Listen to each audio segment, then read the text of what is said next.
প্রিয় ভাই ও বোনেরা, আমরা লাইলাতুল কদরের মধ্যে কি ইবাদত করব, এটা নিয়ে আমাদের অন্তরের মধ্যে একটা কনফিউজ থাকে যে কি ইবাদত করব। আমাদের মধ্যে কিছু এমন প্রচলিত তরিকা আছে যেগুলো বেদাতের মধ্যে সমার হয়।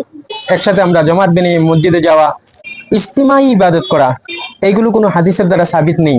এগুলো আপনি যদি দিন মনে করে, দিনের হিস্সা মনে করে যদি আপনি এগুলো করেন, তবে এগুলো বেদাত না, এগুলো কোনো সুন্নতের মধ্যে সমার আছে, সমান নয়। আর এবাদত গুলো আমাদের যেন ইনফিরাদি ইবাদত হয়, ইজতেমাই যাতে না হয়। আর নামাজের অন্য এক্সট্রা কোনো নিয়ম নেই। আপনি যেভাবে নাওফিল গুলো পড়তেছেন এইভাবে আপনি পড়বেন, এমন কোনো নিয়ম নেই যে এক রাকাতের মধ্যে এই সূরা পড়বেন, আরেক রাকাতের মধ্যে অন্য সূরা পড়বেন, তিনবার কুল হুয়াল্লাহ পড়বেন, এইগুলো কোনো নিয়ম শফকতের মধ্যে নেই। হ্যাঁ, নাওফিল গুলো নিজের ঘরের মধ্যে পড়াটা আফজল, বেহতার। যদি আপনার ঘরে কোনো অসুবিধা হচ্ছে তবে আপনি মসজিদে গিয়ে পড়তে পারেন।